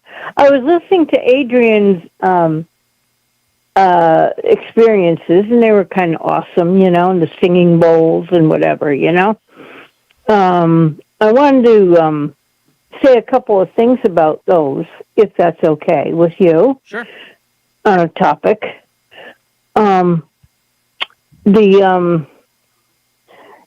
Well, I'll start with something else then. The energy outside has been between, I don't know if it's awesome or overwhelming at times. Didn't we just have a blood moon eclipse tonight, too? Something like that? Yes. Yeah. I don't know. Yeah. I don't know. I didn't, you know. But there seems to be stuff opening up more, and like portals opening up more, and things coming out more, opening up, you know? And I'm wondering, with all the between all the weather that we've been having,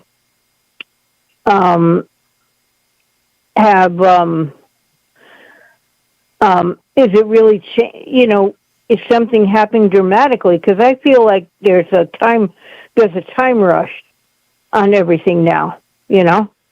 It's not going slow. It's like kind of sped up. As our, you know? say, the quickening? Maybe. Yeah, I know. I don't mean to repeat myself, you know? No, but, you're not. But I'm just saying, this is a, yeah, it does feel like that. I also feel like I'm being watched more, and I had an experience with singing, sound bath, singing bowl type thing, the crystal things, and it seems as though, even though I can't see them or feel them for some reason, I think the aliens or the Nordics that I have abduction experience with them, they've been rather stealthy. They've been hiding. But yet they're still watching me, and they're not letting me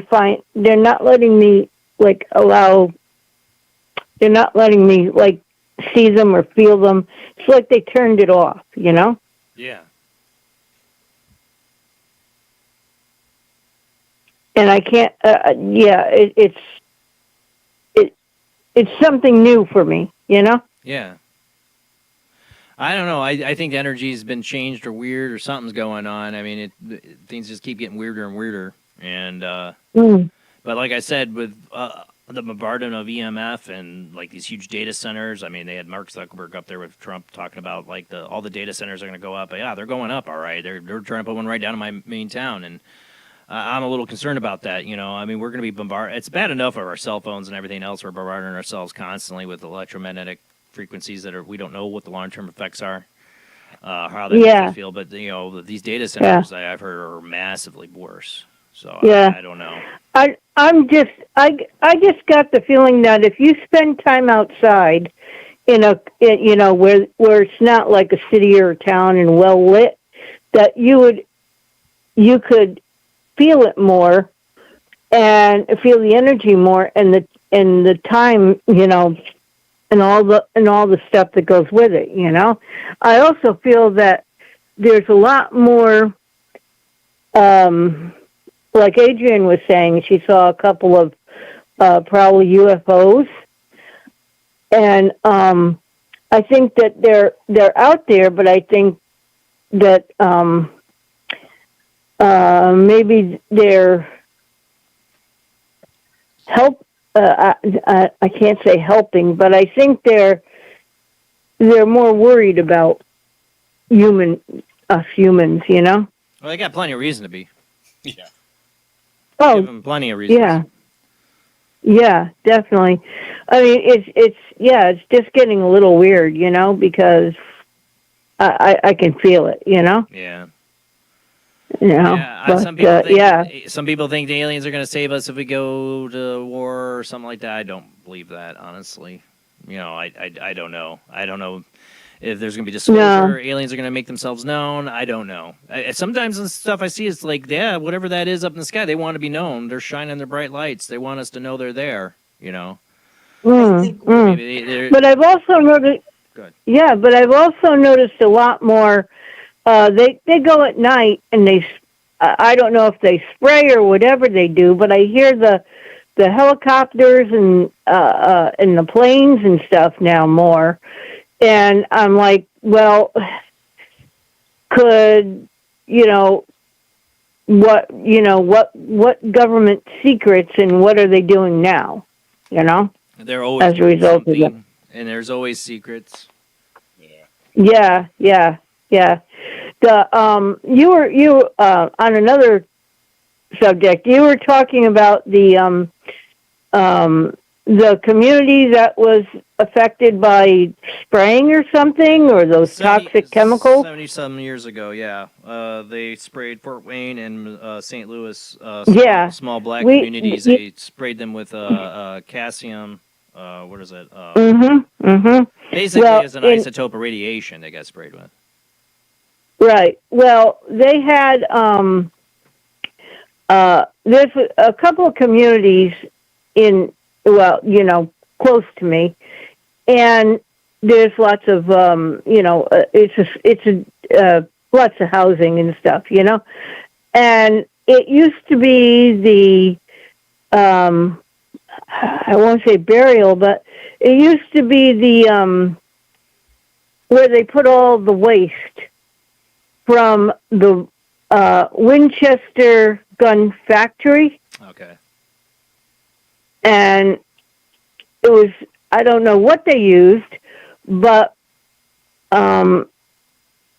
whatever it did, a lot of the people in that community had gotten cancer. They were sick. There was lots of stillborn. There was just, all kinds of disease and everything in that area. And they kind of hid it because they didn't want to admit that it was. They always hide it. They always hide it. They always try to hide it. They never go, we screwed up. You guys got sick. You're going to be sick. We're going to cover it. We're going to help. It's a disaster. No, they always try to cover it up. Yeah, and close to this residential area, there used to be, or I don't know if there still is, but there used to be a junior high school and a field, playing field and stuff. And when I went to the junior high school, and whenever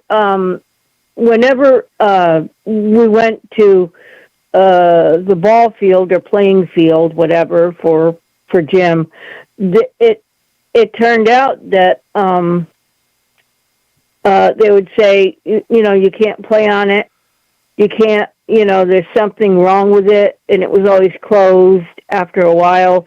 And when they discovered that all the residents in this community were getting sick from the various diseases that they were showing up with out of nowhere, out of nowhere, that this baseball field or this athletic field was built right on top of all wherever the most dangerous stuff was.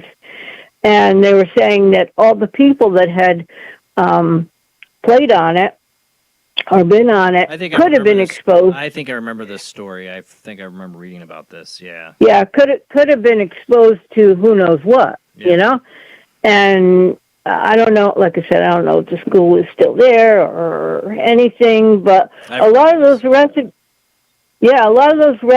were in the local news many years ago because they wanted to have some kind of investigation or something like that, I don't think it was, I know the government does that, okay? I know factories do that, but it's definitely not right, and it.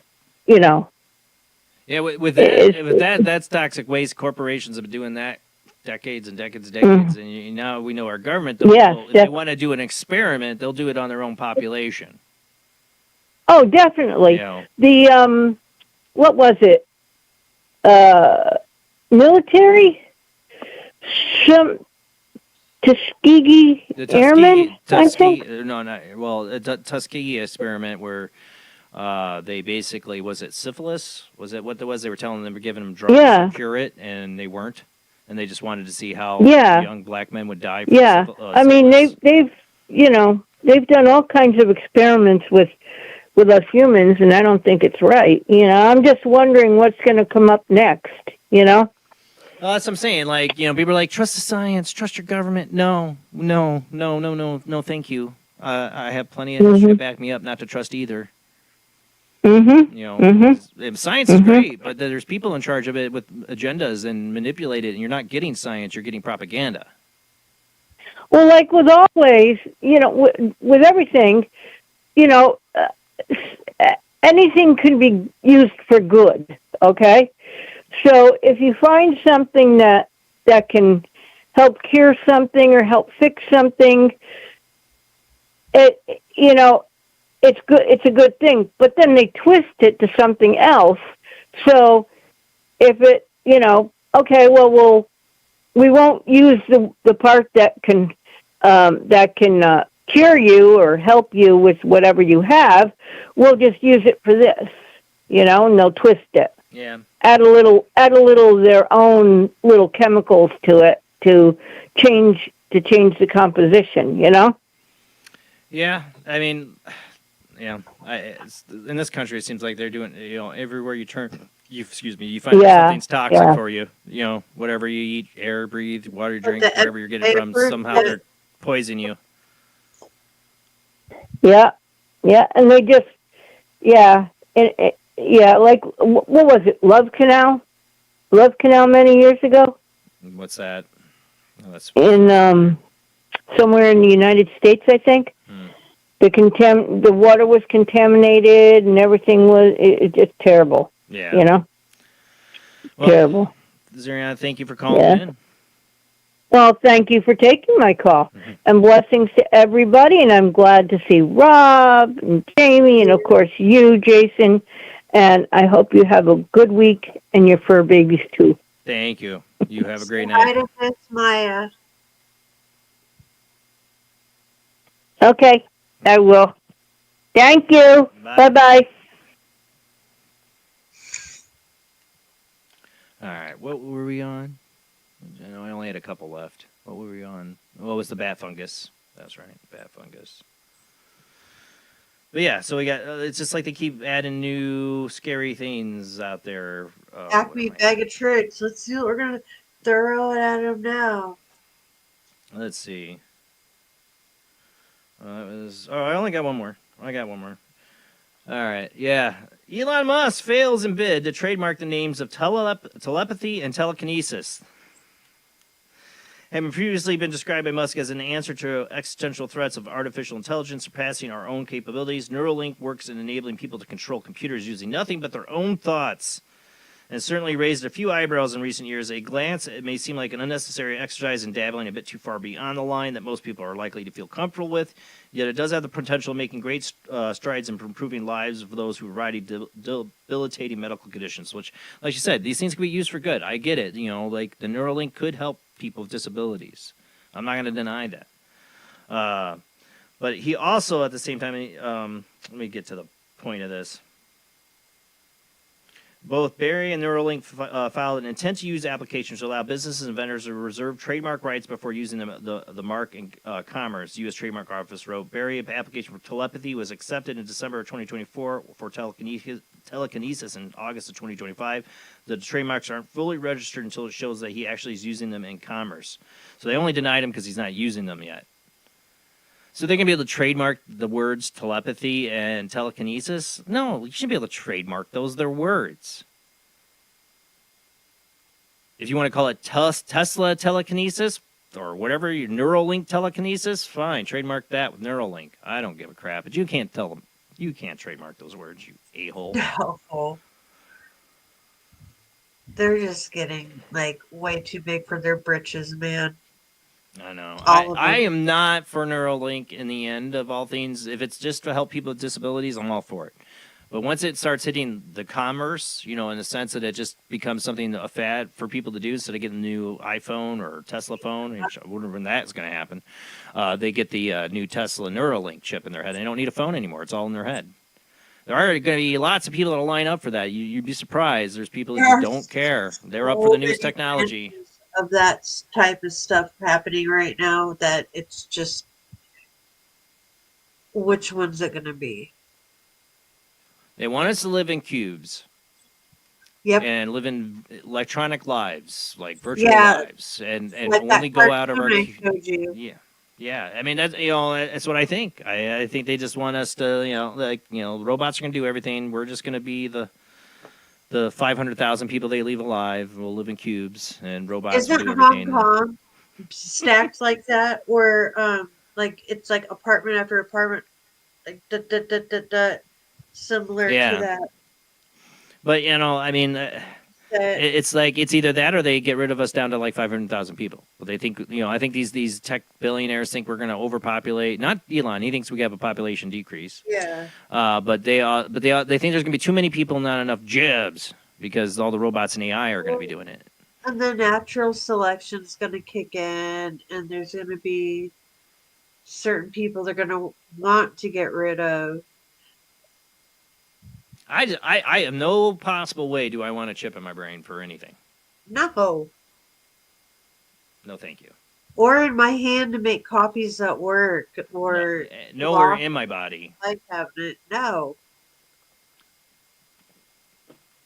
And I'm not like it's the mark of the beast. No, I just don't want it in my body. Yeah, it has I nothing to do with any of that. I don't have tattoos, let alone I'm going to put some damn chip in my body.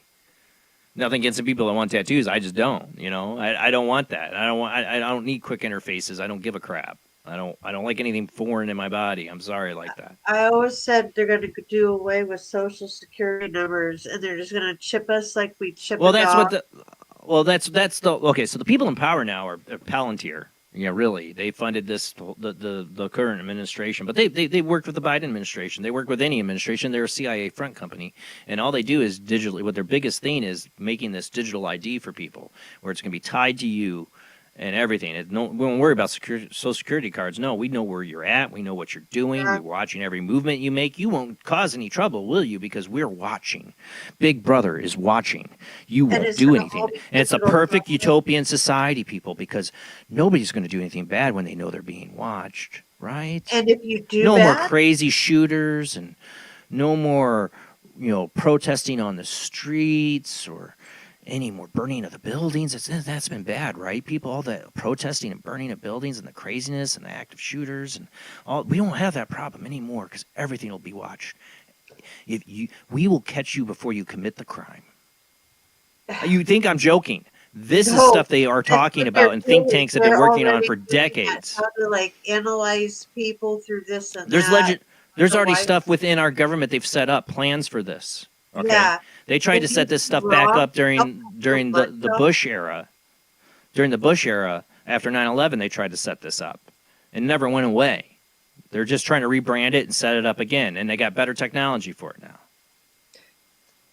They'll cut your money off, say how much money you're allowed to spend each month. The social credit system of China. Scoring is going to go into effect, like ride shares and what is it, the B&B, when you go stay somewhere and you rate them and they rate you. That's the beginning of social scoring right there. Do you not? I'm probably going to get last episode, by the way, 2 weeks ago when we had our last show was Open Lines. And I said that was going to get demonetized by YouTube. Yeah. It did. It did. I don't give a shit. I don't care. This comment here, right here, will do it. This will do it right here. Okay. You don't think they're trying to rebrand things when they start saying, we want to take guns away from trans people? That's gun control, baby. That's gun control. I don't care what you think about the trans community. That is gun control. That is deciding they have a mental illness, they can't have a gun. Yeah, they're bypassing the mental part. They're just rebranding it to the right. They're just rebranding gun control to the right. That's all that is. And if you believe you should have guns taken away because of your personal beliefs or who you think you are, we're not on the same page. We're not. And no sane person, no matter who you are, what you're doing, is going to do these type of things. It comes down to mental problems. I got one sitting over there. He's never once got up and looked at me funny or, fired one off just for fun. I know a trans person who's a police officer, and a very damn good one. Very damn good one. They carry a firearm. They're not a threat to anybody. This kind of stuff. I'm not talking about politics. If you understood me and you know who I am, I hate both sides. I hate it. It's all a show, people. It's all a show. They're all trying to control you and manipulate you to one thing. It's one big uniparty, big club, like, Carlin said. And we're not in it. We're not in the club. Just so you know, get that out of your head. You're not in the club. If any part of us, anybody watching this, my small little show, you're definitely not in the club, okay? No one's in the clubs except for the very rich and powerful, okay? And I don't like any of them. There's the political show and theater you get and all these things. It's show. It's theater. It's straight out bull crap. What I want for people is to grow spiritually and question the reality, question their authorities. Open your mind. Open your mind. Open your mind. From the Total Recall. No. I just want people to wake up. That's all. Just wake up. Stop being manipulated by political parties and sides and all that stuff. Just wake up to what's going on. Church of what's happening now. That's what I'm saying. So I hate politics. It's just all a show. But that's what I'm saying. Look into Peter Thiel, or whatever you say his name, from Palantir and the stuff they're pulling. That scares me. The future of society. He tried to brand himself as some kind of like tech libertarian. I'm like, dude, you're not libertarian in any such way when you want to monitor everything I do to control society. That is in no way a libertarian concept or idea. Yeah. I'm just saying there's a lot of, anybody gets in a position of power has sold their soul to get there. And and that's so apparent, like with all sorts of agencies and things right now, like Disney and Hollywood. Yeah, Janice, I saw that. NRA is defending their rights, and because they know they've been under attack. I mean, they're always under attack, So they better rally up and protect everybody's rights. They better protect everybody's rights. I don't care what you believe, because I'm telling you, they try to rebrand these things and give us problem. They give us we react, and they give us the solution, right? That's David Icke said, right? So it's crazy. No, it's one of the beautiful things. I've never agreed with that guy on a lot, but the problem, reaction, solution he always pitched, that's totally how things work. They create a problem, we react, and they give us the solution they wanted the whole time. Just be aware. We just gotta, don't fall for, whatever your political leanings is telling you to fall for. You make your own opinion. Don't trust me. If you don't like my opinion, that's fine. Just make your own. Make your judgments. What makes sense to you from what you see going around, and you get stuck listening to just one thing. You have to listen to different things, and even stuff you don't want to hear, just to hear what they're talking about, so you can actually form an opinion. I'll look at both what both political media are saying to see what each one's trying to manipulate us into. A lot of times I find they're trying to manipulate us into the same thing from different angles. I look at Ireland and the UK and other countries and what they're dealing with too, and how far we're what we're in line for. And stuff I don't agree with, I'll listen to it as long as I can, and just so I know why when people say certain things, why they're saying it or where they got it from. Yeah, I do the same. Sometimes I just don't have time in the day for that crap, though, half the time. Life's too short to even listen to half of that crap anymore. If it's any kind of cultural... On the big things. I love how quickly we get distracted by a Karen stealing a baseball from a child. But she didn't actually steal it for real. The dad gave it to her. He gave it to her. Yeah, because she was like... Will this get phone calls? Blah, blah, blah, like a Rosie O'Donnell. Oh, Rosie. You had to bring Rosie into it now. She looked like Rosie. And the kids horrible person. Horrible person. Or I can't do a Trump impression. The guy Feel just down. like, here, take it. Like, just stop this. I Everybody's mean, got bad for it. I mean, think about here. This is an example. We've had a couple examples in media recently of like people aren't going to do bad things if they know they're being watched. And look, we have the CEO couple get caught in the kissing cam. The guy And then we have ripping the hat from the kid. Yeah. So you have these, like I'm saying, we have more and more of the, like, is this their way of, look, we bad people. We caught them here. Hate them. Yeah. Shame them. Yeah. Because that's where we're going, the social credit score with these people. Yeah. Social credit score, that Karen. She can't have access to nothing. I don't like that little one's a bitch. Sorry. Yeah. But, I mean, the dad's action was perfect, Like, here, fine, take the ball, you crazy bad And people bitch. got mad at him, but seriously, do you think the kid wants that ball after that? Every time he looks Who at got it. mad at him? Though I don't know who got mad at him. The whole stadium booed that bitch out. Yeah, and cried and everything. They've got the best memes on her now. Oh my goodness. But do you see the society we have He's now? a school administrator too, on top of it all. But look, I mean, 40, 50 years ago, you had nothing like this. Public shaming.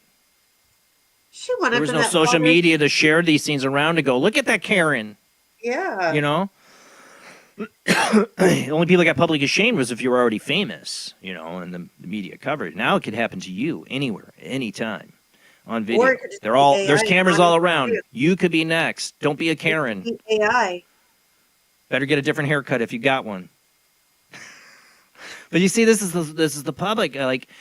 It's like I mean, in the dystopian nightmare futures of like total of Running Man or stuff where we take public entertainment by watching like criminals run for their lives from bounty hunters on live TV and Running Man or something like that.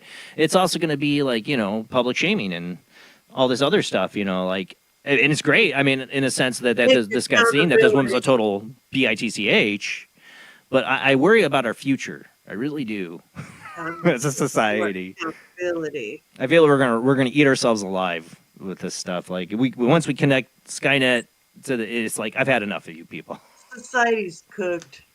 Yeah, I don't know. Or when we hook it to the internet, we hook Skynet up, and then our brains are hooked up to it, and it just takes control of us, and we become mindless Ottomans. I don't know. We're just gonna... automatons. See what happens when it gets late. I don't have a guest, and you ain't calling in. We just start going on rants about dystopian futures. Down weird rabbit holes. Yeah, but I think I'm going to end it there because I got to be up here in a few hours, or 6 hours. I will get an imaginary watch on my wrist. Next week, we will have a guest. It will be, like I said, Sir Blake Sinclair. He had, I guess, called into the show, and I had said something to him about his UFO experiences, and he's writing them down or do it. I guess he did. Oh, yeah!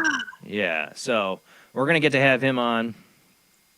Oh, the movie Cell, where you enter people like they enter their coma with Jennifer Lopez. That's a messed up movie. I love the visuals in that movie. What is it? You ever seen Cell with Jennifer Lopez? No, with Jennifer. Jennifer Lopez. I haven't seen that. And Jennifer Lopez. No, sorry, South Park. Yeah, no, actually, it was a good movie though. Actually, a really good movie. I like that. I love that movie, Cell. Actually, I love the visuals in that, the cinematography, and the whole idea and concept. I'm into that. So, yeah. There's I talk about this. I would love to do if I had more time, and I'm a lazy a-hole, but like Paranormal Soup's movie recommendations. Like talk about a movie. I don't want to give away spoilers, maybe. I don't know, but like what influences me in the what influences movies and when you talk about the paranormal and all that stuff.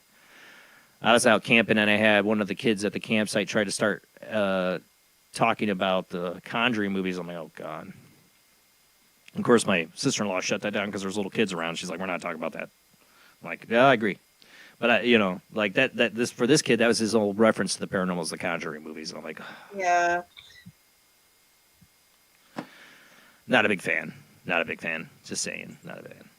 That's it. We'll end the show there. Thank you, Ziriana, Adrian, for your calls tonight. Love you, ladies. Love you. Love you very much. Thank you, Summerside of Life there, because she is and so is Adrian, or Azeriana, Patreon channel members. You can help out the show, become a YouTube channel member or Patreon. But as we'll be back next Sunday with Sir Blake Sinclair. He has a Sir in front of it somehow. We'll talk to him. Same bad time, same bad channel. 10 p.m. Central, 11 p.m. Eastern, 8 p.m. Pacific time. Pacific. And if you ever want to share a paranormal story, you're too shy to call in, I do have an email, paranormalsoup, the letter J, and my last name, Bland, paranormalsoup, jbland, @gmail.com. Always can email me there, guest ideas or story you want me to share with the audience. You know, I'm up for it. You know, pictures, evidence, anything you want. Just talk to me about the weird. Just don't come at me about my political opinions, because I hate them all. It does happen. I get some messages sometimes about stuff I say, but like I said, if I talk about politics, I make nobody happy. Nobody happy. That's why we're here to talk about the weird every Sunday night, where the paranormal happens live sometimes. You never know. We gotta do some more stuff. We didn't even do psychic games tonight. I'm sorry. I've been lazy. All right. But I did miss you guys. I hope you have a great week. I will see you next Sunday.